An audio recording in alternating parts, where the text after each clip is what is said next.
being bound, and then we saw the duct tape, and we knew that whatever or whoever had done this, it was something we weren't used to dealing with. 50 states, 50 disturbing stories, 7 layers. This is an iceberg made of the most disturbing things to happen in every U.S. state. We'll start with some of the most well-known stories and slowly dig into some of the most horrific stories you've ever heard of. Let's start at the tip of the iceberg. Level 1. New Mexico, Roswell. In June 1947, rancher W.W. Mac Brazel discovered some strange debris scattered across his New Mexico property near Roswell. Lightweight, metallic fragments, balsa wood, and tinfoil-like material. He immediately alerted authorities, prompting Roswell Army Airfield personnel to retrieve the wreckage. On July 8th, the Air Force announced the recovery of a flying disc, igniting global speculation as to what exactly that meant. Within just 24 hours, those same officials reversed course, claiming it was nothing more than a crashed weather balloon. A story that held for decades. But decades later, witnesses emerged with contradictory accounts.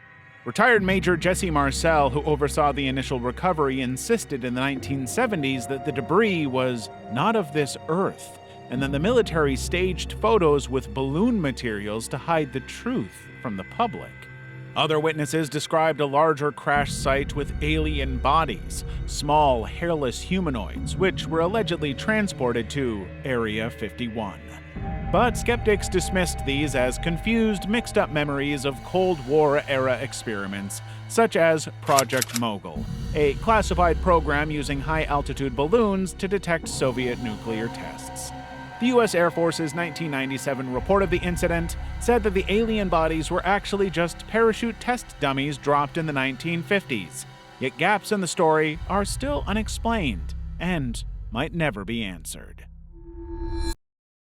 Arkansas, the Duggars. In 2008, TLC aired a brand new reality show, 19 Kids and Counting, which introduced the world to the Duggars, a family of devout independent Baptists from Arkansas. The show portrayed their life with 19 children under strict religious principles rooted in the Institute and Basic Life Principles, and it was a hit. Jim Bob and Michelle Duggar soon leveraged their huge platform to advocate for conservative political causes they believed in, including campaigns against LGBTQ+ rights in Arkansas. But behind this curated image, their eldest son Josh had a secret. He had murdered 5 minors between 2002 and 2003, including 4 sisters aged between 5 and 11, all while his parents concealed the abuse and sent him to an unlicensed religious training program. The case had actually gone to police years earlier in 2006, but the investigation was derailed when Jim Bob and Michelle refused to cooperate. When the statutes of limitation expired, authorities ultimately dropped the case, allowing them to get away with it. Until 2015. In Touch Weekly exposed the police report revealing Josh's crimes and the Duggars' cover-up and prompting TLC to cancel 19 Kids and Counting. Unwilling to let their empire fall, the Duggars attempted a rebrand with the spin-off Counting On, but Josh's 2021 federal conviction for possessing child sexual abuse materials, for which he's currently serving a 12-year prison sentence, ended the franchise entirely. But the Duggars had more trouble to come. Former family members, including daughter Jill Duggar, alleged financial exploitation and emotional manipulation tied to the reality TV enterprise. And internal IBLP documents and survivor accounts subsequently revealed systemic abuse patterns within the organization the Duggars promoted. So, all around, they were in some shady company. Utah, Ted Bundy. In 1974, a pattern emerged across the Pacific Northwest. Young women, often college students with long dark hair, vanished after encounters with a charming man named Ted. Witnesses described a Volkswagen Beetle and a suspect feigning injuries to exploit victims' empathy. This man was Ted Bundy, now recognized as one of the most notorious serial killers in American history. After relocating to Utah in 1975, Bundy was arrested following a traffic stop that uncovered handcuffs, ropes, and a ski mask, all tools linked to kidnapping. Given the extensive number of women disappearing after their encounters with him, he had no defense. But even though he was convicted of aggravated kidnapping, he escaped Colorado custody twice in 1977, fleeing to Florida. There, in January 1978, he infiltrated a Florida State University sorority house, bludgeoning and strangling 2 students and assaulting 2 others. Hours later, he attacked another student, leaving her permanently disabled. He simply could not stop. His spree came to an end weeks later with the abduction of 12-year-old Kimberly Leach, whom he raped and murdered. His stolen vehicle led to his final arrest in Pensacola, where forensic evidence sealed his conviction for the sorority murders. By the time of his 1989 execution, he had confessed to 30 killings, though experts speculate the true toll exceeded 100. Ohio, Oxford Lights. A long time ago in Oxford, Ohio, a farmer's daughter had a boyfriend, but her father didn't approve of him or their relationship. He forbade her from going to see him, but she couldn't resist. So the couple came up with a signal, a 3-flash light, to coordinate their late-night meetings. But the girl's father found out what was going on and crashed the meeting. In his panic to get away, the boyfriend tried to speed away on his motorcycle, only to crash into a barbed wire fence, which decapitated him. Decades later, it said that people at the intersection of Old Milford and Earhart Road can encounter the restless spirit of that boy. Supposedly, when people park at the intersection and flash their car lights 3 times, they can wait to see a distinct orb-like glow that approaches before vanishing. Some witnesses also have described other things, like faint screams, floating red lights resembling bike reflectors, or brief appearances of emergency vehicle flares. The incident has never been confirmed, but the ritual persists as a local tradition, particularly among students who want to see if the phantom biker shows up. Kansas, tornadoes.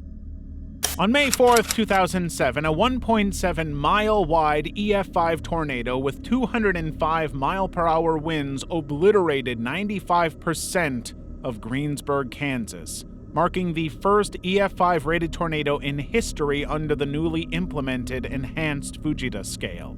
At 9:45 p.m., the storm hit, leveling 1,400 homes and businesses, killing 11 people and injuring 63.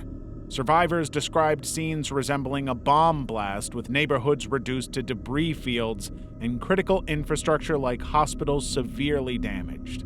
The damage was so intense that it drove Greensburg to redevelop itself into a model of sustainability, with rebuilt energy-efficient structures and a community-led green initiative. Yet, while this EF5 was a historic meteorological milestone, it wasn't the state's deadliest tornado. That remains the 1955 Udall F5, which killed 80 people in 3 minutes without even a slight warning. The EF5 gave residents 26 minutes to evacuate, but it wasn't enough to ensure the safety of the residents. Level 2. Michigan, Jimmy Hoffa. James Jimmy Hoffa rose from a Detroit warehouse worker to president of the International Brotherhood of Teamsters by 1957, but he quickly used his power for improper purposes. While leading the union, he had forged a series of alliances with organized crime to combat corporate opposition. Within a matter of years, the Teamsters Pension Fund became a $1.5 billion financial tool for mob-backed Las Vegas casino projects. But it was all about to come crashing down. In 1957, Hoffa was summoned before the Senate on a bribery charge, a case that was intensified under Attorney General Robert F. Kennedy's Get Hoffa campaign. Everybody wanted him in prison, and he was running out of ways to avoid it. He was ultimately convicted in 1964 of jury tampering and pension fund fraud, serving 5 years before President Nixon commuted his sentence in 1971. And then he vanished. On July 30th, 1975, Hoffa vanished from a Bloomfield Township, Michigan restaurant parking lot. He was there for a meeting with Detroit mob figure Anthony Giancolone and New Jersey crime boss Anthony Provenzano. Witnesses saw him pacing near his car, which was found unlocked and abandoned the next morning. The Anthonys were both suspects in his presumed murder. The FBI has always believed that the Mafia ordered his killing to prevent his attempted Teamster comeback, fearing he'd expose their control of union funds. Despite decades of searches, including a 2022 excavation at a New Jersey landfill, no physical evidence has surfaced. Hoffa was declared legally dead in 1982, but what happened remains a mystery. Alaska, Portlock Ghost Town. In 1950, the former cannery and mining settlement of Portlock, Alaska was losing a lot of residents. The town was becoming abandoned, and all because of decades of creepy things. Back in the early 1900s, the town was new, but by 1905, a group of Native Alaskan cannery workers temporarily fled due to an unspecified threat in the surrounding forests. Nobody knows what they saw, but it creeped them out enough to want to get the hell out of there. By the 1930s, more reports came, and they were escalating. A logger named Andrew Kamluck was found dead in 1931 with a fatal head injury inflicted by equipment far too heavy for a human to wield. His body was discovered just 10 feet away from the blood-stained machinery. Hunters were already in the woods looking for moose, and they claimed to have discovered 18-inch humanoid footprints and signs of a violent struggle in the brush.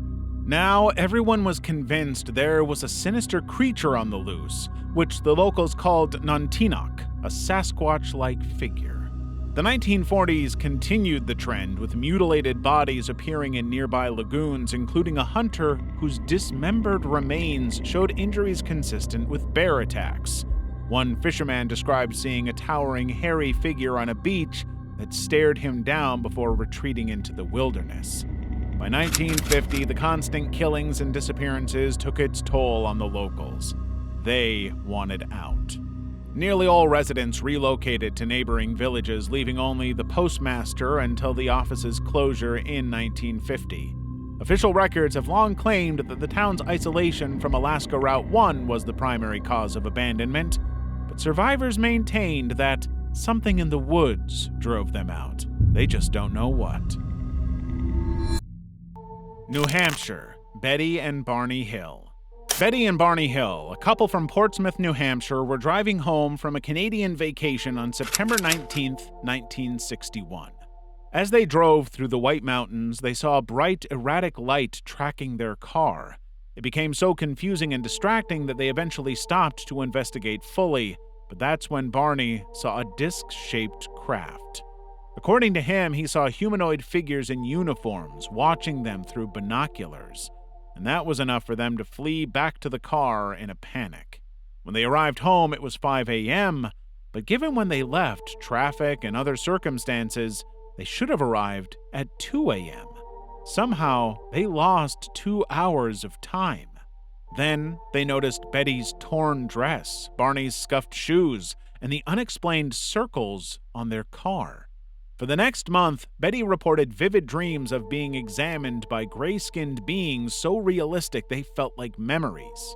The couple underwent hypnosis with a psychiatrist 2 years later when they described being left aboard a spaceship, separated and subjected to medical tests including skin scrapings, needle probes, and a pregnancy test. Betty claimed the beings showed her a star map which one astronomer later interpreted as the Zeta Reticuli system. Their case spurred a 2,500% increase in abduction reports and remains a critical piece of evidence in UFO circles. Montana, Blackfeet Flood. In early June 1964, a storm system collided with Montana's late-season mountain snowpack, triggering catastrophic flooding across the state. Heavy snowfall and below-average temperatures meant that the snow didn't melt, saturating the soil. A rare storm dumped up to 13 inches of rain on top, creating a deluge that overwhelmed Swift and Two Medicine dams, both Earth-based structures built in 1912, causing both to collapse. Residents received no formal warnings of what was coming. The phone lines failed, and radio alerts came too late. Swift Dam's 10:10 a.m. breach unleashed a 40-foot wall of water that swept through Blackfeet Reservation communities before they even knew what was going on.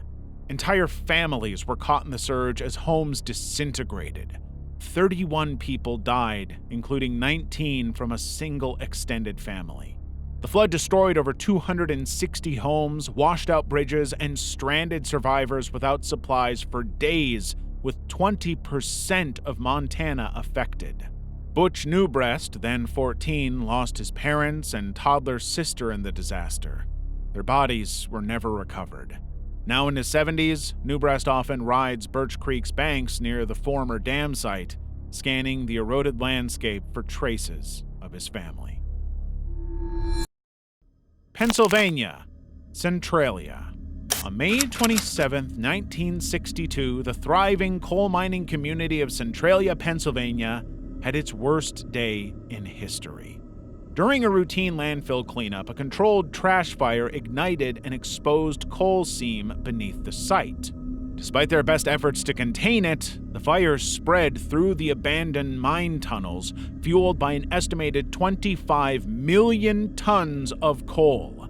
It would continue to burn for years, threatening the peace of the 1,500 residents. By the 1970s, the fire caused hazardous conditions including ground subsidence, toxic gas emissions, and sinkholes. And then came the health issues. Air quality tests revealed dangerous carbon monoxide levels, and a 1986 health study linked residents' respiratory issues, hypertension, and chronic stress to the fire. The fire was never going to stop, and it was only making everybody sick. The U.S. government allocated $42 million in 1983 to relocate residents, with most accepting buyouts by 1984. By 1991, Pennsylvania invoked eminent domain, condemning properties and reducing the population from 1,000 to 63. And by 2020, only 5 residents remained in a town that nobody could even get to. Today, overgrown streets and cracked asphalt mark the abandoned town, with steam vents and skeletal trees lining the homes of former residents. Experts have projected the fire could burn for 250 years, making the likelihood of more residents low. Connecticut, first witch execution. On May 26, 1647, Ulsa Young of Windsor, Connecticut, became the first recorded person executed for witchcraft in the American colonies. At the time, a deadly influenza outbreak had devastated Windsor, killing numerous children, including those near her home. It's believed that her childless woman status, which really just meant that she only had a daughter and not a son, as well as her potential inheritance rights to her husband's property, made her a target. The local community believed she was a witch guilty of the epidemic, and she had to be punished accordingly. Connecticut's 1642 law used biblical passages to justify and mandate death for witchcraft, despite absolutely no evidence. So when that May Day came, Ulsa was hanged before her peers despite her pleas for mercy. 3 decades later, Ulsa's daughter, Alice Young Beeman, faced witchcraft accusations of her own in Springfield, Massachusetts. Her husband had died, and locals immediately accused her of continuing her mother's alleged work. Alice wasn't hanged, but only because her son successfully sued for defamation, barely preventing formal charges.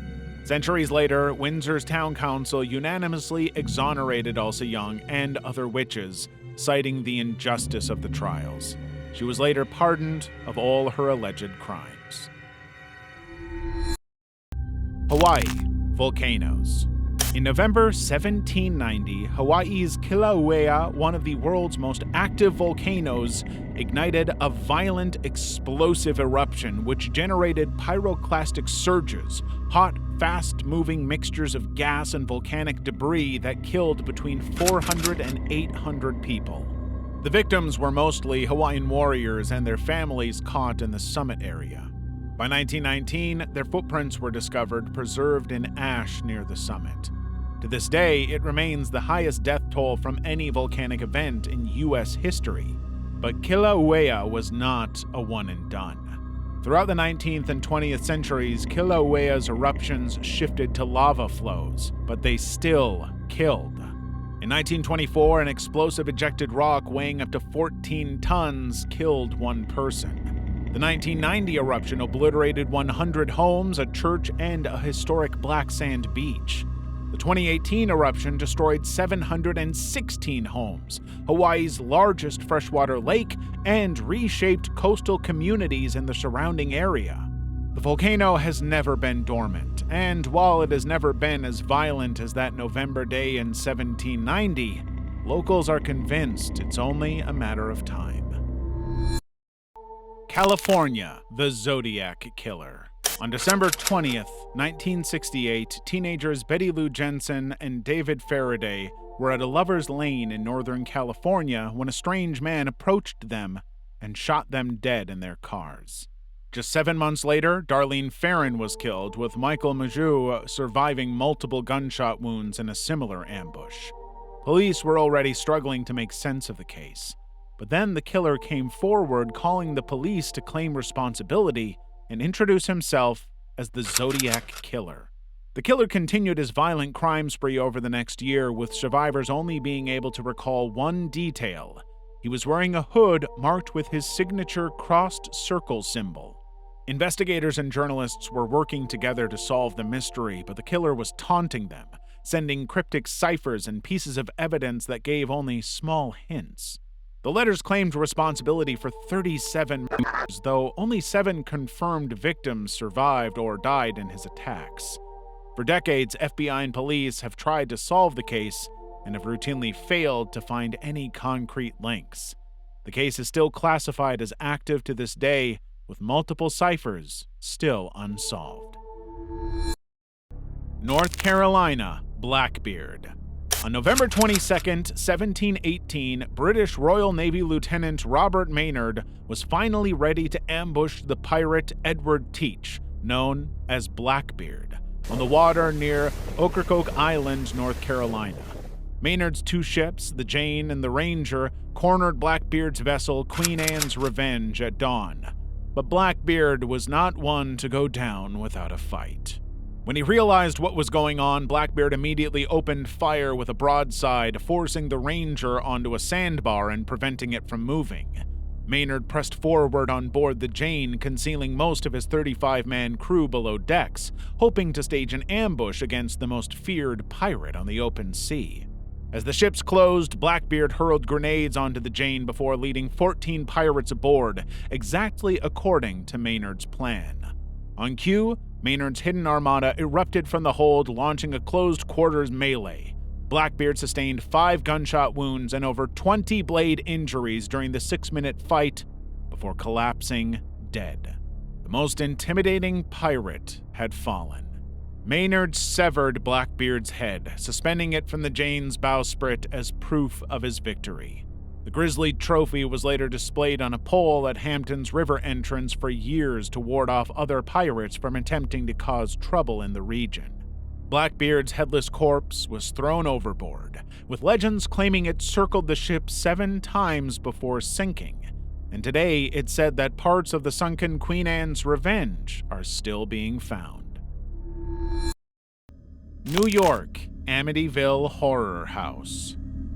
On November 13, 1974, Ronald DeFeo Jr. shot and killed his parents, 2 brothers, and 2 sisters in their Amityville, New York home at 112 Ocean Avenue. The victims were found face down in their beds, each struck by .35 caliber rifle fire between 3 and 3:30 a.m. When police questioned him, DeFeo initially claimed a mob hitman committed the murder, but he changed his story within a day, confessing, "Once I started, I just couldn't stop." In 1975, he was convicted of 6 counts of second-degree murder and sentenced to 25 years to life. But 13 months after, George and Kathy Lutz purchased the house for $80,000, and they soon came to regret it. They started experiencing unexplained phenomena, including waking at 3:15 a.m., the time of the DeFeo killings, seeing green slime oozing from walls, levitating objects, and encountering a pig-like entity their daughter called Jody. The family called in a priest to bless the house, but the priest allegedly heard a voice demanding he leave. The family lived in that house for just 28 days before detailing their story in a book, The Amityville Horror, which later inspired films and documentaries. It's not known if their story was true, but the house continues to draw the curiosity of supernatural seekers. And if you're curious to see more disturbing icebergs like this one, just hit that like and subscribe button and we'll make it happen. Level 3. Louisiana, Ronald Dominique. Between 1997 and 2006, Ronald Joseph Dominique, also known as the Bayou Strangler, murdered at least 23 men and boys across Louisiana. Ronald would pose as a truck driver seeking out vulnerable victims, African Americans, homeless, or those involved in drugs. He'd offer them money, drugs, or group sex, then lure them to trailers or remote areas before binding and strangling them with items like seat belts or extension cords. Over time, his crimes escalated with bodies discovered in sugarcane fields, under highways, and in canals. Authorities found semen on the victims, but the DNA testing process was so full of delays that it made it increasingly difficult to pin the crimes on any one person. But in 2006, one of Ronald's survivors, Ricky Wallace, reported his attackers' failed attempt to bind him during a drug deal. Sure enough, the investigators were able to match the DNA from a 2004 victim of Ronald, leading to his arrest. During interrogation, Ronald confessed to 23 killings but claimed he only acted in self-defense against rapists, all while detailing his methods of rape. He described dumping bodies in rural parishes and showed no remorse, even bragging about his crimes. His story made no sense, and he clearly enjoyed what he had done. He was ultimately charged with multiple life sentences. North Dakota, San Haven Sanatorium. In 1912, the San Haven Sanatorium was established in Dunseith, North Dakota, to help treat tuberculosis patients with rest, fresh air, and diet-based therapies. But by the 1940s, antibiotics reduced TB cases, making the facility pretty much useless. So the sanatorium shifted, repurposing itself for the developmentally disabled and mentally ill from overcrowded institutions. They got a lot more patients, more than they ever had before. But as the patient population surged, the conditions took a sharp downturn. Wards were now holding up to triple their capacity due to the severe overcrowding. Residents were forced to endure noisy, tile-lined dormitories with nothing to entertain them or fill their time, leading to many residents self-harming, banging their heads against the wall. But the staff was also seriously lacking in numbers, forced to prioritize janitorial tasks over dealing with the patients. Allegations of abuse and mismanagement quickly started to rise. Former employees denied mistreatment, but court documents cited incidents of resident-on-resident violence and occasional staff misconduct. And when they saw the state of the residents, there was no denying it. A 1985 federal court order forced San Haven's closure in 1987. It was never reopened or redeveloped. Kentucky Meat Shower. On March 3, 1876, Bath County, Kentucky experienced one of history's most baffling meteorological anomalies, a shower of meat. At approximately 11 a.m., farmer's wife Mary Crouch was out running errands when she happened to notice strange, sinister chunks of flesh, ranging from flakes to 4-inch squares, falling from a cloudless sky. When she reported it, the authorities thought she was crazy. But then, more and more witnesses came forward backing up her story. They described the substance as resembling beef, venison, or mutton with a grisly texture and a metallic odor. Samples were recovered and sent to laboratories with initial analyses suggesting it was no-stock bacteria, but microscopic examinations later identified lung tissue, muscle, and cartilage, suggesting the meat was potentially from a horse or human infant. When two locals tasted the meat, they compared it to lamb or deer, making it even more complicated to try and understand. There's no real understanding of what happened here, even today. Some have claimed the event was an act of divine intervention, others think it's some atmospheric issue, vultures regurgitating meat mid-flight, or even just one big hoax. But there's no proof of any of these suggestions, making this one very, very unusual freak incident. New Jersey, The Watcher. In June 2014, Derek and Maria Broaddus purchased a $1.3 million home at 657 Boulevard in Westfield, New Jersey. But before they moved in, they received an anonymous letter addressed to the new owner from someone identifying as The Watcher, an unidentified person with generational ties to the house who said it was their job to watch and wait for the home's second coming. The letter noted the home's 110-year history, threatening their children as young blood and criticizing renovations to a house that has spanned generations. The family thought it was weird but dismissed it as a strange prank. However, the letters kept coming, and they got more and more intense.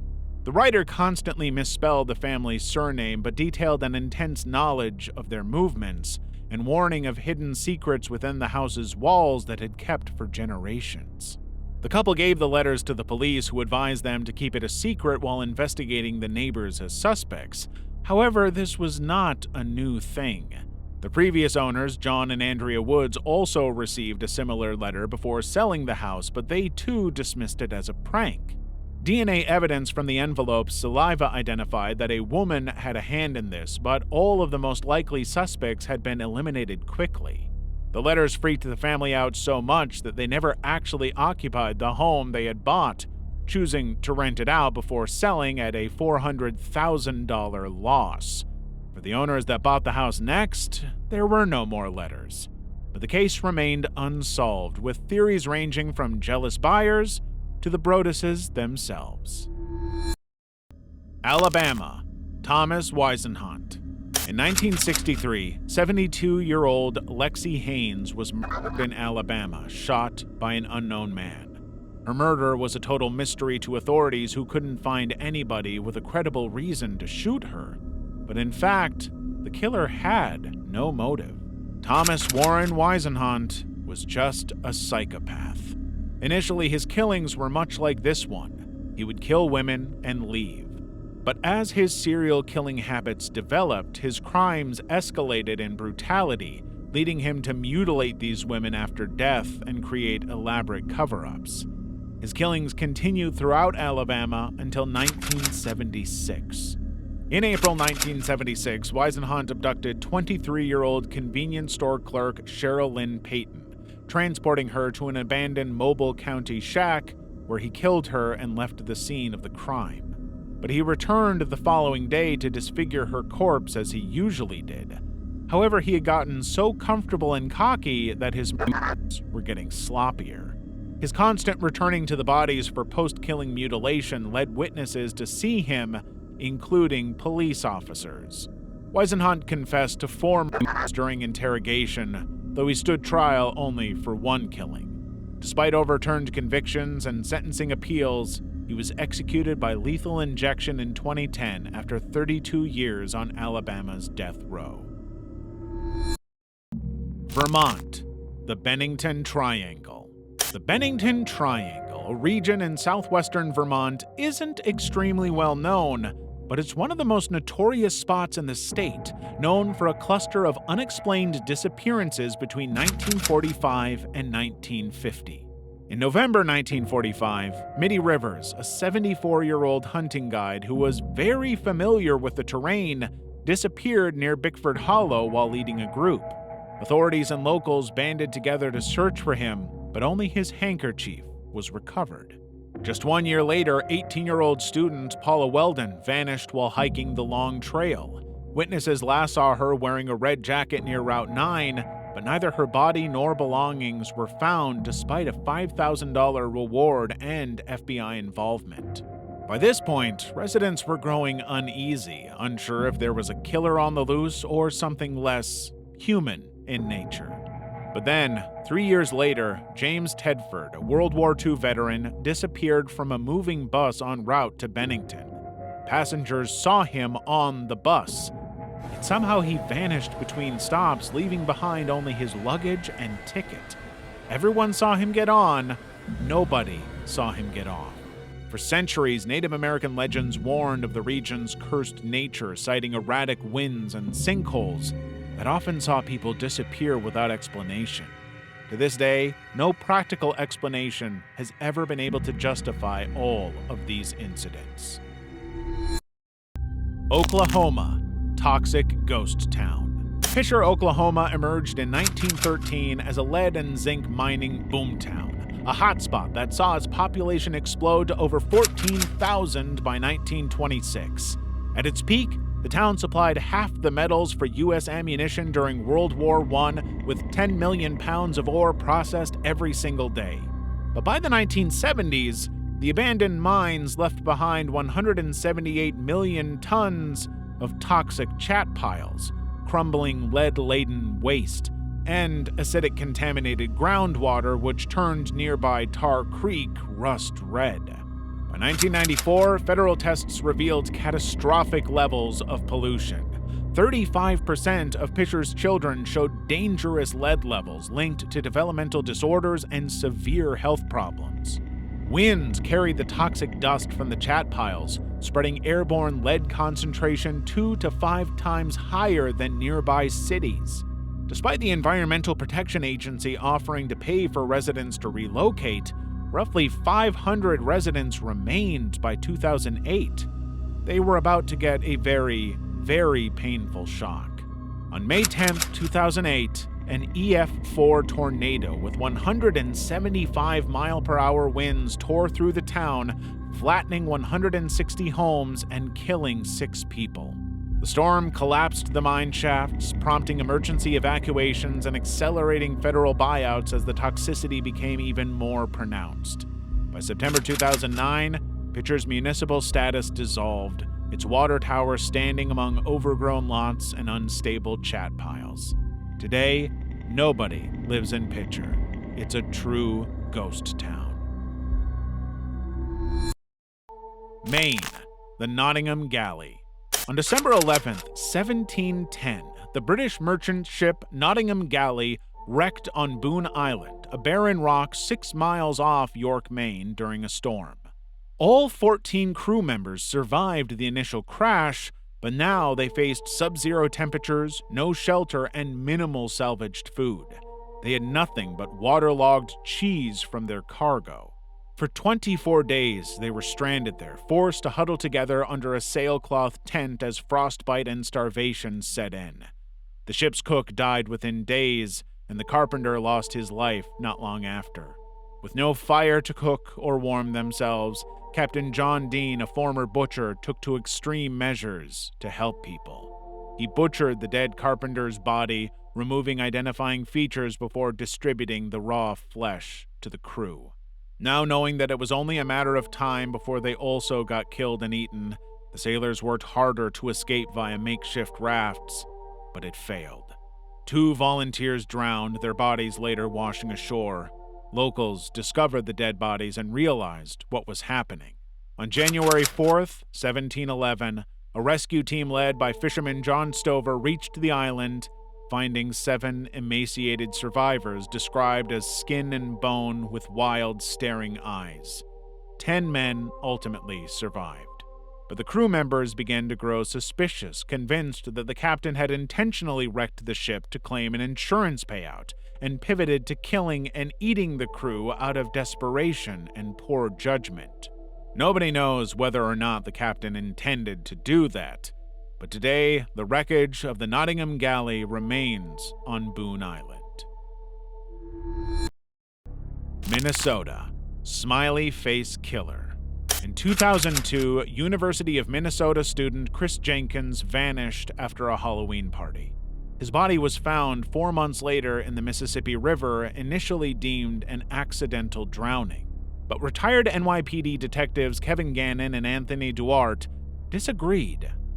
They had been investigating similar cases since 1997 and identified some major inconsistencies. Jenkins' hands were folded unnaturally, and a smiley face graffiti was found at the crime scene. By 2008, Gannon and Duarte claimed over 40 drownings of white, athletic, college-aged men across 11 Midwest states, including Chris Jenkins, were linked. They pointed to recurring smiley face symbols near recovery sites, suggesting a coordinated group targeting victims after nights of drinking. That theory gained a lot of national attention through their media tours, with the two claiming gang initiations or jealousy as potential motives. But the authorities dismissed them. Even the FBI found no evidence of serial killings. Despite this, families of victims like Jenkins pressured Minnesota officials to reclassify his death as a homicide in 2006. In 2019, St. Cloud State professor Lee Gilbertson revived interest in the theory, alleging drugging and organized drownings were commonplace in these cases. To this day, nobody knows if the smiley face killer exists or if it's all just a very convenient coincidence. Rhode Island. Vampires. Between 1883 and 1892, an 18-year-old Rhode Island woman named Mercy Brown was caught in the middle of a tuberculosis outbreak in her local community. Mercy had to watch as TB claimed the lives of her mother Mary, her sister Mary Olive, and finally, Mercy herself. Months after her burial, her brother Edwin also fell ill with the disease. But at that time, locals didn't have our understanding of how TB worked. The belief of that time was that TB was largely caused by supernatural forces, so locals demanded that the dead Browns be dug up to identify the vampire draining Edwin's health. On March 17, 1892, villagers exhumed 3 bodies, but while Mercy's mother and sister showed the expected decomposition, Mercy's corpse, which was buried during winter just months earlier, appeared unusually preserved, with blood in her heart and hair reportedly grown post-mortem. These signs, which we now understand as natural effects of cold temperatures and TB-related tissue changes, convinced the group that she was one of the undead. They removed her heart and liver, burned them on a nearby rock, and fed Edwin the ashes in a medicinal tonic. He died 2 months later from his illness. But the locals continued this ritual for the rest of their lives. Mississippi. Curtis Flowers case. On July 16, 1996, a retired employee arrived at Tardy Furniture in Winona, Mississippi to find the dead bodies of 4 employees, shot execution style in the store's showroom. Investigators quickly found 5 .380 caliber shell casings and bullets matching a gun stolen from the car of Curtis Flowers' uncle earlier that day. Curtis Flowers was a 26-year-old black man briefly employed at Tardy Furniture 13 days prior, making him the sole suspect. Investigators believed that he had committed the murders as revenge for his firing, though those in the company said that he was never actually fired. So the authorities came to believe he had committed the act out of impulse. They found gunpowder residue on Flowers' hands, which he claimed was a result of handling fireworks, and a shoe print match. Only for all of this so-called evidence, there was no weapon, DNA, or fingerprints tying him to the scene. And the shoe print was disputed by those who worked at the company. Flowers faced 6 trials between 1997 and 2010, all prosecuted by Doug Evans. 4 convictions, which resulted in death sentences, were overturned for misconduct on Doug Evans' part, including his blatant exclusion of black jurors. 2 trials ended in hung juries, and the 6 trials' 2010 conviction was reversed by the U.S. Supreme Court in 2019, which cited racial bias in jury selection. In September 2020, Mississippi's Attorney General dismissed all charges, citing unreliable witnesses, undisclosed alternative suspects, and insufficient evidence. Flowers, who always maintained his innocence, was released after nearly 23 years incarcerated. Yet the case remains unsolved. Level 4. Oregon. The Cowden family. On September 1st, 1974, Richard Cowden, his wife Belinda, and their children David and Melissa vanished during a camping trip near Carberry Creek, Oregon. The family had made an unplanned stop at the Rogue River National Forest campground after Richard's truck broke down. Security footage captured their last confirmed sighting when Richard and David purchased milk at the Copper General Store around 9 a.m. But when the family failed to arrive for dinner at Belinda's mother's home, she came to find them and found their campsite abandoned. Belinda's purse, Richard's wallet containing cash, their truck keys, and other personal items remained untouched. For the next 7 months, a huge search saw Oregon State Police, National Guard units, and hundreds of volunteers chasing every lead, but they found nothing. Then, on April 12, 1975, hikers found Richard's decomposed body tied to a tree approximately 7 miles from the campsite. Belinda, David, and Melissa were discovered soon after in a nearby cave concealed behind rocks. Belinda and David had died from .22 caliber gunshot wounds, while Melissa suffered fatal blunt force trauma. Richard's cause of death remained undetermined due to decomposition of his corpse. Authorities focused on Dwayne Lee Little, a paroled murderer who frequented the area and was the only suspect. Yet despite circumstantial evidence, including witness accounts of his presence and a .22 caliber Marlin rifle component found at his home, no charges were filed. The case remains unsolved, with no murder weapon recovered and conflicting timelines about the cave's accessibility during initial searches. How any of this happened, who did it, why, we'll never know. West Virginia, coal mines.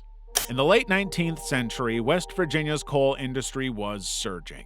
Railroads like the Chesapeake in Ohio and Norfolk and Western were linking remote coal fields to national markets, bringing in a lot of money. By 1917, production exploded, employing over 90,000 miners, many of them immigrants and black workers.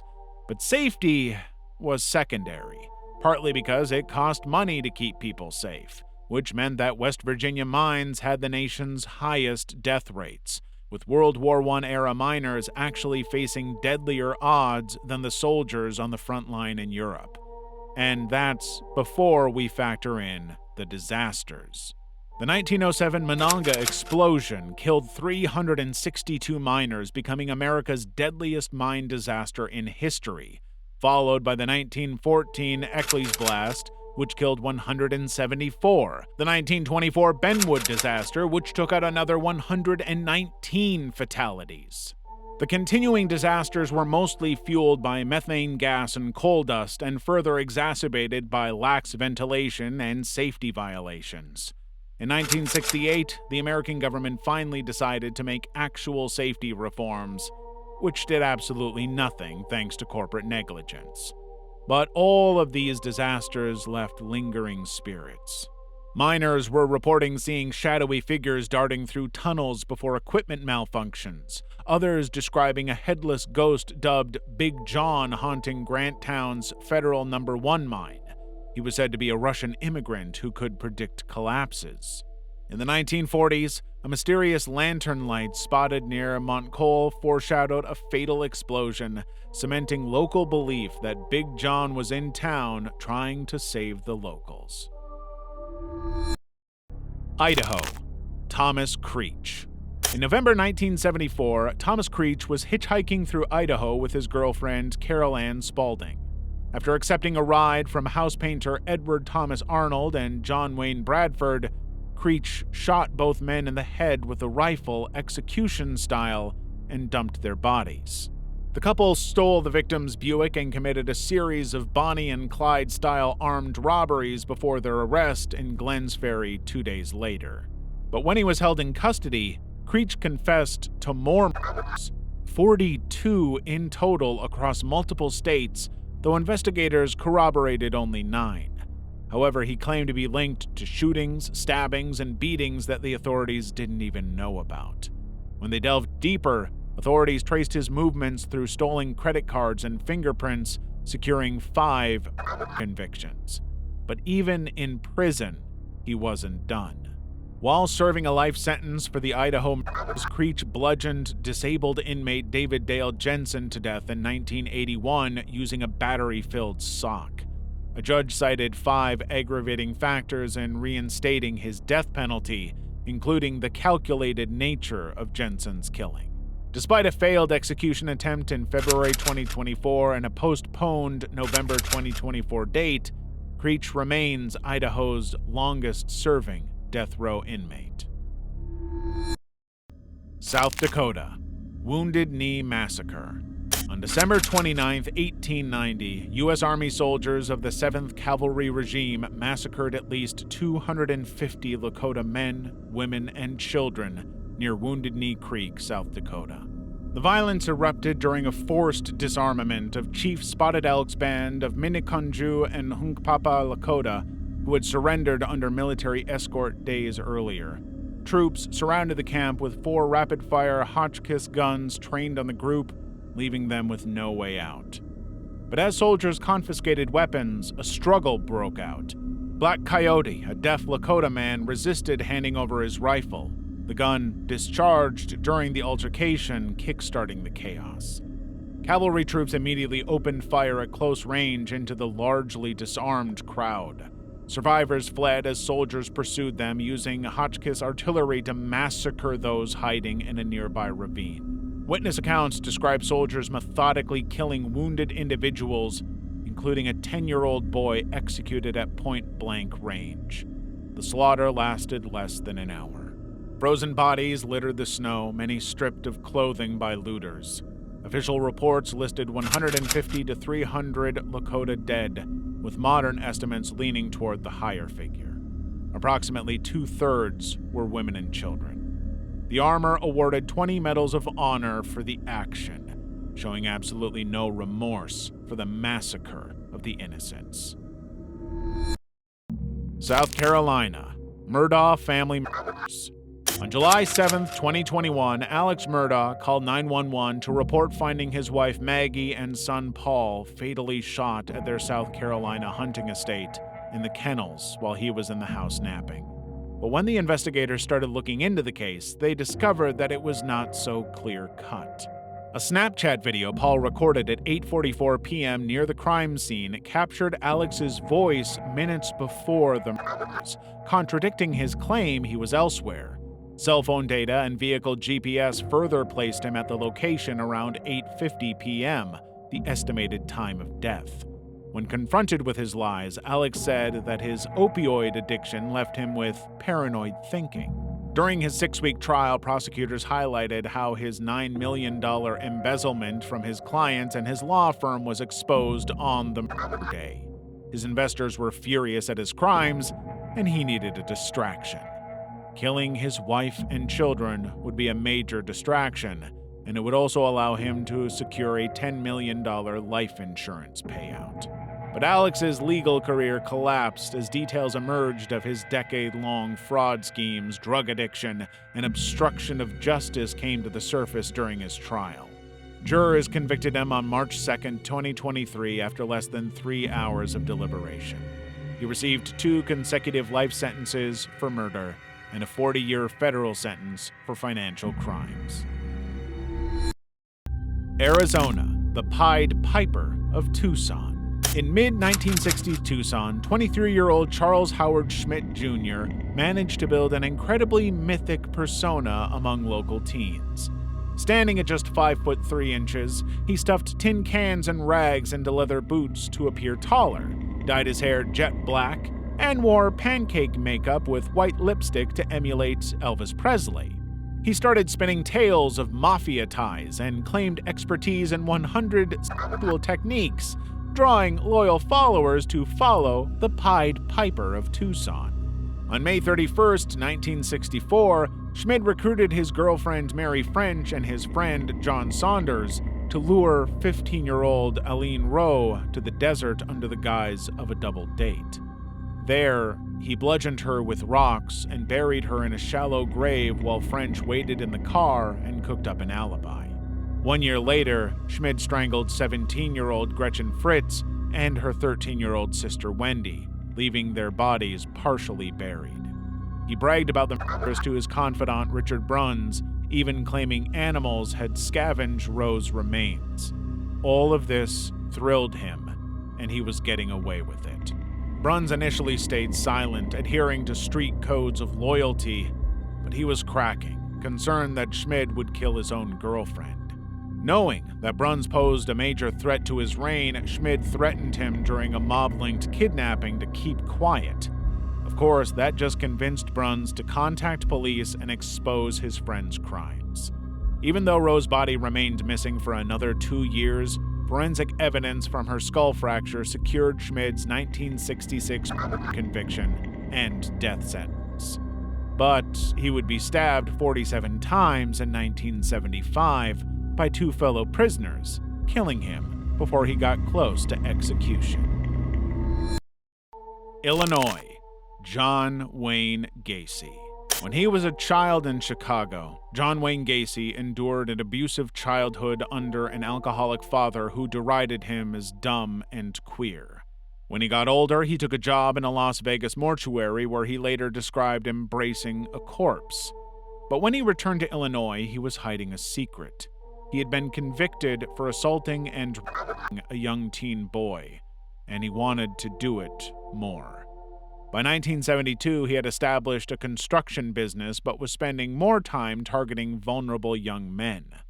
Posing as a contractor or fake police officer, Gacy lured victims to his Norwood Park home with job offers or intimidation. Using a handcuff trick to restrain them, he raped and tortured his victims before strangling them with ropes or suffocating them with rags. 26 bodies were buried in his crawl space, others dumped in Illinois Des Plaines River. Yet despite neighborhood complaints about odors and suspicions from employees, Gacy evaded scrutiny for 6 years by leveraging his community ties, including performing as Pogo the Clown at charity events. He thought nobody could possibly have suspected a clown of being a killer. But on December 11, 1978, 15-year-old Robert Peist disappeared after meeting Gacy about a construction job. Police began investigating and found that he told his mom he would be heading to meet Gacy. Surveillance teams observed him acting erratically, and during a search, officers discovered human remains under his house, confirming their suspicions. After confessing to 33 murders, Gacy was convicted in March 1980 following testimony from survivor Jeff Rignall, who detailed being chloroformed and murdered. Gacy was executed by lethal injection on May 10, 1994, his case becoming one of America's most extensive serial murder investigations. Virginia, Golden Years Murders. Between 1990 and 1996, at least 13 elderly women were murdered in Richmond, Virginia, sparking fears of a serial killer. The first 6 victims, all black women aged 61 to 89, were stabbed in their homes, with the crimes initially linked by similar entry methods and a lack of forced entry. But by 1996, the pattern had expanded to include 6 more victims, all white women, all killed by blunt force trauma or strangulation, their bodies often doused in chemicals to prevent DNA evidence. Investigators had spent years looking for anything they could grab onto, but the killers had been extremely good at covering their tracks. In 1999, investigators focused on Leslie Burchard, a homeless, schizophrenic man serving life for 3 unrelated murders. Burchard confessed to 4 Golden Years killings, describing crime scene details investigators later claimed were never public. But no physical evidence tied him to the scenes, and he took back his story before his 2002 death, saying he wanted to escape questioning.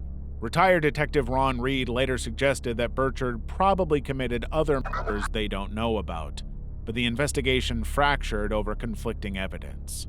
Early stabbings were very different from later beatings. The victim demographics were constantly shifting, and Burchard's documented mental illness made him highly unreliable. Despite his confessions, forensic gaps and the absence of biological links left doubts about his involvement in all 13 deaths.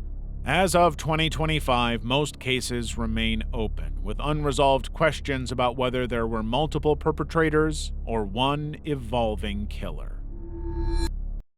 Tennessee, McCamey Manor. McCamey Manor, an extremely haunted attraction operating in Somerton, Tennessee, is not your typical haunted house ride. Founded by Russ McCamey, a Navy veteran and former actor, the attraction requires guests to sign a 40-page waiver detailing risks such as waterboarding, forced ingestion of unknown substances, dental extractions without anesthesia, and temporary burial before they're allowed to enter. The experience is marked as a 10-hour tour and involves actors physically restraining guests, simulating drowning, administering non-lethal electric shocks, and employing sensory deprivation tactics.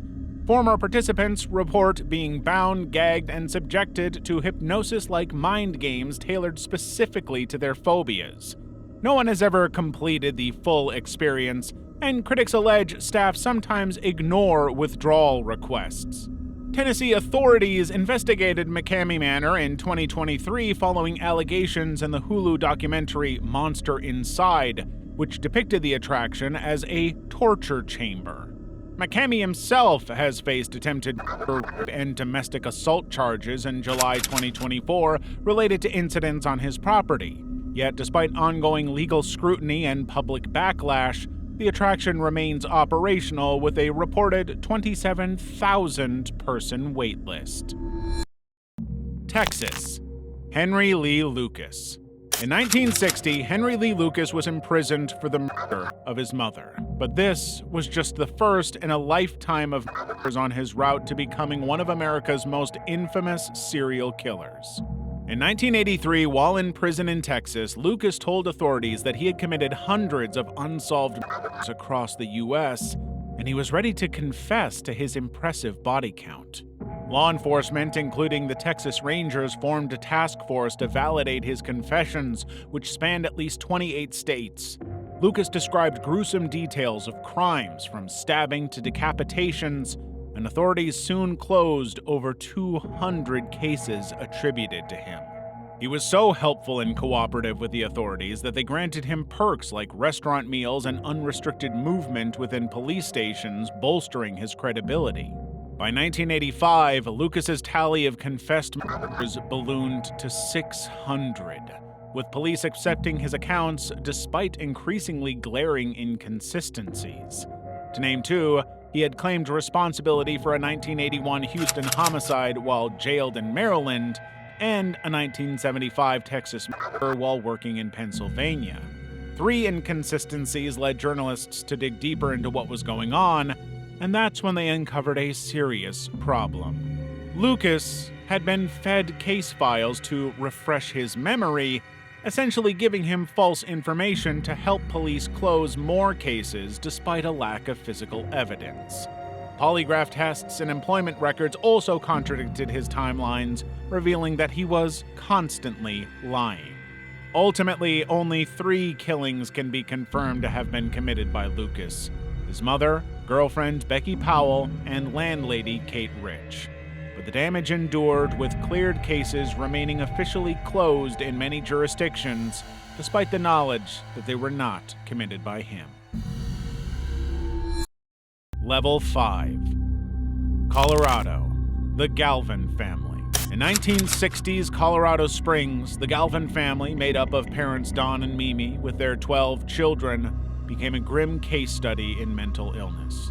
6 of their sons developed schizophrenia, their condition marked by escalating violence and psychosis.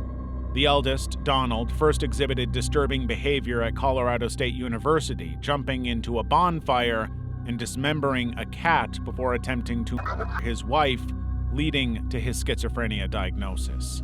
The others were no less violent. Brian fatally stabbed his girlfriend in California, then killed himself. Jim, diagnosed later, sexually abused his younger sisters and died from a medication overdose in 2001. Peter experienced violent outbursts, once requiring police intervention after attacking family members, and was later found strapped to a urine-soaked hospital bed. Joseph reported voices and skyward apparitions, while Matthew believed he was Paul McCartney. The brothers' conditions were so severe that they were each cycled through state hospitals, subjected to shock therapies and sedatives that further isolated the family from one another. The police were constantly called to the home as the fights among the 10 brothers often turned physical and violent. Researchers later identified a gene mutation in the affected siblings and their mother, linking genetics to their shared conditions. But the boys had their own share of trauma, including abuse by a trusted priest, and Jim, which raises more questions about their condition. Washington. Jake Bird. A transient laborer with a criminal history spanning burglary and assault was arrested in Tacoma, Washington in October 1947 after neighbors reported screams from the Cludd residence. When they got to the scene, officers found Bertha Cludd and her daughter Beverly June brutally murdered with an axe. Bird was in the process of fleeing and slashed 2 officers with a knife before being subdued. He confessed to the killings, claiming a burglary attempt escalated into violence when confronted, though evidence suggested an assault motive. Convicted in a 3-day trial, Bird was sentenced to death on December 6, 1947. During sentencing, he denounced his legal representation and declared, "All you guys who had anything to do with this case are going to die before I do." Nobody took him seriously, but then things started to happen. Pierce County Superior Court Judge Edward D. Hodge suffered a fatal heart attack within a month. Others involved in the case died within a year of the so-called curse. Tacoma police officer John Hickey, Under Sheriff Joseph Carpatch, a prison guard, court clerk Charles Piers, and defense attorney J.W. Selden, who died of pneumonia on the trial's first anniversary. Bird confessed to 44 murders nationwide, of which 11 were confirmed. He was executed on July 15, 1949, and buried in an unmarked grave at Walla Walla State Penitentiary. Iowa. Villisca Axe Murders. On June 10, 1912, in Villisca, Iowa, Mary Peckham noticed that her neighbors, the Moore family, were mysteriously absent from their usual morning chores. She immediately went to their house to check on them. She never expected the scene she discovered. Josiah Moore, his wife Sarah, their 4 children, and 2 visiting Stillinger sisters had been bludgeoned to death with an axe while sleeping. Investigators found the weapon, Josiah's own axe, left in the guest bedroom alongside a 4-pound slab of bacon from the icebox. Bloody water on the kitchen table and a gas lamp with its wick dimmed suggested the killer washed up and used minimal light to conceal his brutal killings. All mirrors were covered with cloths, and 2 used cigarettes in the attic pointed to the killer hiding there before the attack, possibly for hours, waiting for his moment to strike. Lena Stillinger showed defensive wounds and possible sexual interference, though later investigations questioned that conclusion. The killer struck all of the victims with the axe's blunt side, except Sarah, who suffered undeniable blade wounds. The authorities looked to a number of suspects with credible motives for the murders, including Josiah's business rival, a transient preacher, and a serial killer linked to similar axe murders. But, despite 2 trials and federal claims tying these suspects to the crimes, no convictions resulted. Over 112 years later, the case remains unsolved. Wisconsin. Ed Gain. Ed Gain was raised on his family's remote Plainfield farm, shaped by a domineering religious mother who instilled a deep-rooted fear of sin and women's immorality. After his father's death and his brother Henry's suspicious demise linked to a fire Ed allegedly caused, his mental state unraveled. But when his mother died in 1945, he descended into full-blown psychosis, preserving her bedroom as a shrine while the rest of their home decayed and rotted. By 1947, Gain began exhuming female corpses from local cemeteries, fashioning macabre trophies from their skin and bones, including masks, chair upholstery, and a belt of human nipples. Within a matter of years, his bizarre fixations escalated to murder, killing hardware store owner Bernice Warden and hiding her remains in his shed. For 3 years, rumors swirled about her disappearance until a hardware store owner vanished. Witnesses recall seeing Gain at her shop, and when police investigated, they found her decapitated body in his shed, strung up and gutted. A search of Gain's home revealed human heads used as soup bowls, organs sitting in the refrigerator, and at least 15 victims' remains scattered, some stolen from graves, others from murders. He confessed to killing the 2 women, but claimed most body parts were sourced from cemeteries. Declared legally insane in 1958, he spent his life in psychiatric institutions until his 1984 death. Gain's farmhouse, torched by outraged locals in 1958, became part of the local folklore, cementing his sinister legacy. Wyoming, Hot Springs Death. In Wyoming, Yellowstone National Park's hot springs have claimed at least 22 lives since 1890. And the victims are all over, ranging from children to adults who underestimated the lethal combination of scalding temperatures and unstable ground. In 1890, 7-year-old James Joseph Stumbo wandered from his family and fell into a hot spring near Old Faithful, becoming the first recorded fatality. Over a century later, in 2016, 23-year-old Colin Scott died after slipping into a 93 degrees Celsius acidic pool. Rangers abandoned recovery efforts within hours as his body dissolved in the boiling corrosive water, a grim outcome captured on his sister's phone before she alerted authorities. The incidents led to increased warnings throughout the park, but guests continue to ignore them. In July 2022, 70-year-old Il Hun Ro entered the Abyss hot spring at West Thumb Geyser Basin. Only a shoe and partial remains were found weeks later. The park's fragile crust, often thin as a skiff of ice, masks subterranean boiling water, creating hidden hazards. Recovery missions are frequently halted due to safety concerns for responders, meaning that those who slip in are lost almost instantly. But historical records show recurring patterns: unsupervised children, hikers veering off trails, and thrill seekers testing thermal pools. And all of them end up with serious injuries or worse. Level 6. Massachusetts, Jolly Jane. Jane Topin's nursing career began in 1885 at Cambridge Hospital, where she earned the nickname Jolly Jane for her apparent warmth towards patients. But behind this sunny facade, she conducted lethal experiments, altering morphine and atropine dosages to study their effects, a practice that led to a lot of patient deaths. Her coworkers did not trust her. They believed she was stealing and doing who knows what behind closed doors. But regardless of their suspicions, she secured roles at Massachusetts General Hospital and later as a private nurse, forging recommendations to get ahead. Then in 1895, Jane began her career as a killer. Using her knowledge of medicine, Jane poisoned her landlord, Israel Dunham, and found a new joy in harming those who were too vulnerable to stop it. Over the next 6 years, she targeted elderly patients, friends, and family, using poison to induce their prolonged suffering, which she later admitted gave her a thrill. And the whole time, she evaded detection by exploiting her medical authority, falsifying records, and moving between institutions. But in 1901, she had gone too far. Jane had wiped out almost all of the Davis family in Catawmet, Massachusetts. Authorities were highly suspicious of how an entire family could die in similar ways with seemingly no clear cause. When the autopsies revealed morphine poisoning, Jane was arrested.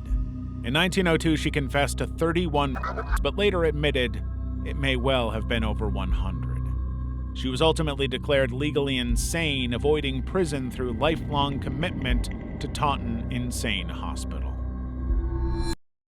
Nevada, Las Vegas shooting. Stephen Paddock, a 64-year-old retired accountant and high-stakes gambler, arrived at his 32nd floor suite at Las Vegas's Mandalay Bay Resort on October 1st, 2017, with one mission: to cause as much harm as he possibly could. Far below him, the Route 91 Harvest Music Festival was unfolding, And when the moment was right, Stephen used 23 rifles, including 14 modified with bump stocks to mimic automatic fire, and fired over 1,000 rounds into the crowd in 11 minutes before ending his own life. He killed 58 people and injured nearly 900. The attack remains the deadliest mass shooting in modern U.S. history. Stephen meticulously planned the massacre over months. He booked Mandalay Bay suites overlooking the festival 6 days before his attack, smuggled weapons in 10 suitcases with hotel staff's assistance, and installed cameras to monitor hallway activity. It took 72 minutes before law enforcement were able to breach Stephen's room, an excruciatingly slow response that could have been devastating had the killer not ended his own life. But even after a full investigation, the FBI concluded no ideological or financial motive, leaving his real intentions a mystery. Delaware, Route 40 killer. Stephen Brian Pennell, Delaware's only documented serial killer, terrorized Route 40 between 1987 and 1988, targeting women he encountered along the highway. Posing as a client, the married electrician lured workers and hitchhikers to his blue Ford van, which he'd outfitted with blue carpeting. Once the victims were inside, Stephen revealed his hidden kit of pliers, whips, duct tape, and knives. He bound his victims' wrists and ankles, then subjected them to prolonged sadistic attacks, crushing breasts with pliers, mutilating bodies with hammers, and strangling them before discarding their remains near wooded highways. Authorities linked the crimes through blue carpet fibers found on victim Catherine DeMauro's body. Now aware there was a killer roaming Route 40 for victims, prompting a multi-agency task force to deploy undercover officers along Route 40. On September 14, 1988, rookie officer Renee Tashner, posing as a worker, encountered Pennell's van. She declined to enter but covertly collected carpet fibers during their conversation and recorded his license plate. Forensic analysis matched the fibers to DeMauro's case, triggering 24/7 surveillance of their suspect. Pennell's erratic late-night drives along the route heightened suspicions. A traffic stop on September 30th allowed police to search his van, revealing bloodstains, victims' hair, and the tools. Fiber comparisons and physical evidence solidified the case, leading to his November 1988 arrest. Authorities went on to search his property, uncovering rolls of duct tape identical to that used on victims, sealing his connection to at least 5. In 1989, Pennell was found guilty of and handed 2 life sentences. Indiana, radiation experiments. In 1927, school officials at Lyle's Consolidated School in rural Indiana informed parents of a new opportunity for their children: a free medical treatment at the county hospital to address scalp conditions. 10 African-American students, including 5-year-old Vertus Hardiman, who wasn't yet formally enrolled, boarded a bus under the guise of receiving care for ringworm. Parents signed consent forms approving their children to receive treatments, but the consent form omitted some critical details. The procedure involved direct radiation exposure to the children's scalps through untested X-ray equipment. These children were not being treated for ringworm. They were being experimented on. And for Vertus, he had been given too much. Immediate reactions included severe headaches, dizziness, and scalp burns. Within weeks, all permanently lost their hair, with Vertus developing progressive skull necrosis that required him to conceal his head under hats and wigs for life. Medical records later revealed the U.S. government sanctioned the tests as part of Cold War-era research on radiation's biological effects. No long-term health monitoring or compensation was provided, though Hardiman's disfigurement became a documented case study.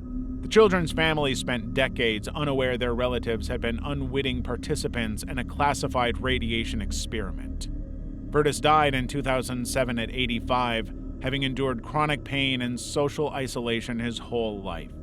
His wound had become cancerous, a tragic end to a life he had suffered through. Level 7. Georgia. Samuel Little. Samuel Little, born in Reynolds, Georgia, became the most prolific confirmed serial killer in U.S. history.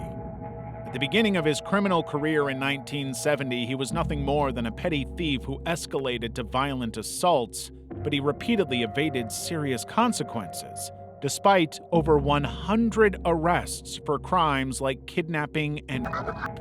Part of the reason he got away with it for so long was that Little targeted marginalized women, sex workers, drug addicts, and others in high-crime areas, strangled them to death, and often leaving their bodies in alleys, dumpsters, or remote locations. Many victims' deaths were initially misclassified as overdoses or accidents and nothing more.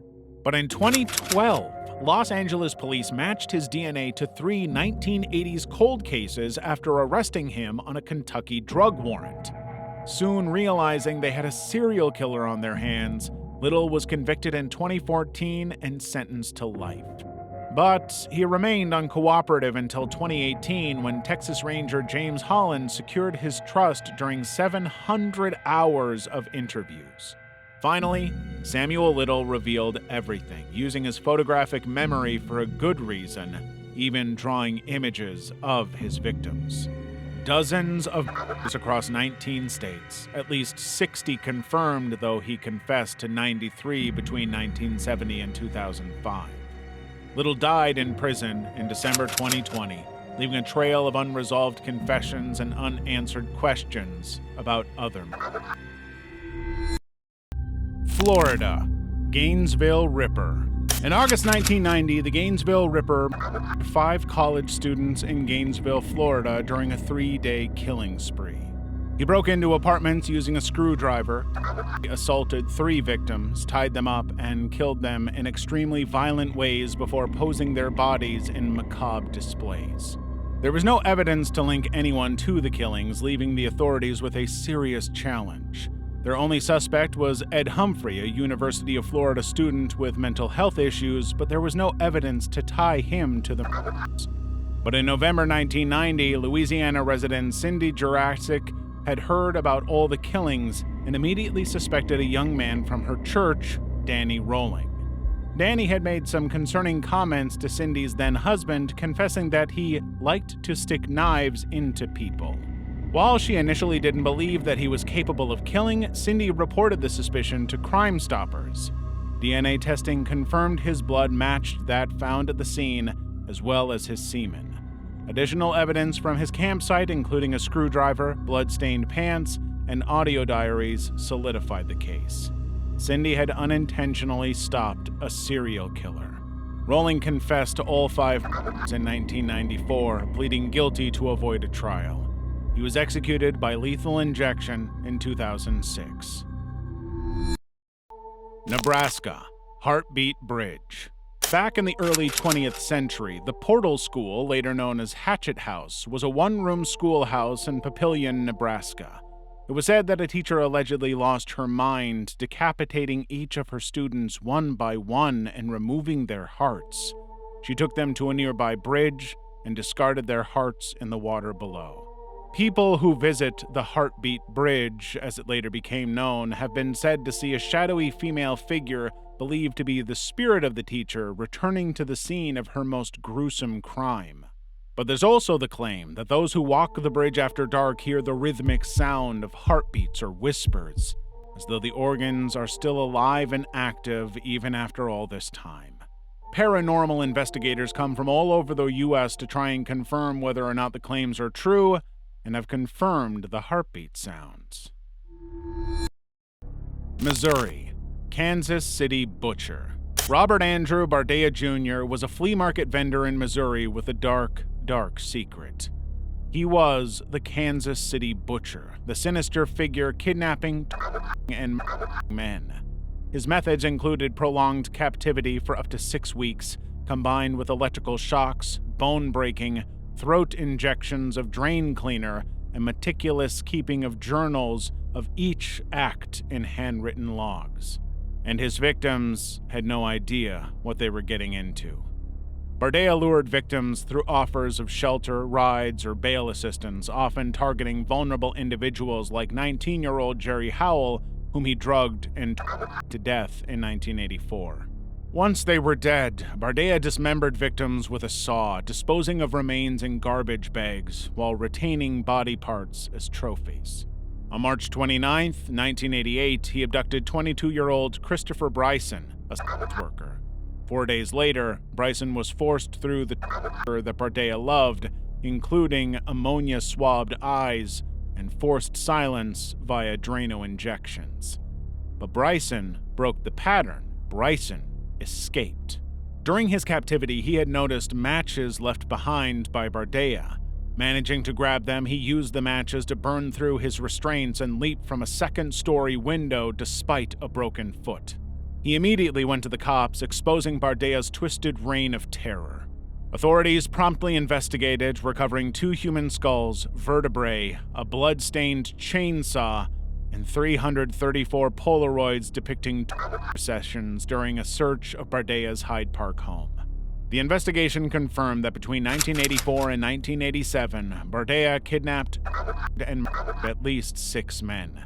Facing overwhelming evidence, Bardea pleaded guilty to 6 murders in 1988, receiving life imprisonment without parole. He died of a heart attack in 1992. Maryland. Joe Metheny. Joseph Roy Metheny was one of Maryland's most notorious serial killers, taking advantage of Baltimore's seedy underbelly of addiction and homelessness. Exploiting his access to a secluded trailer near a southwest Baltimore pallet yard, he preyed on marginalized women, many of whom were sex workers or battling substance abuse. He would lure them in with drugs or shelter before and murder them. But by 1996, he was bored of the pattern and wanted to do something even more extreme.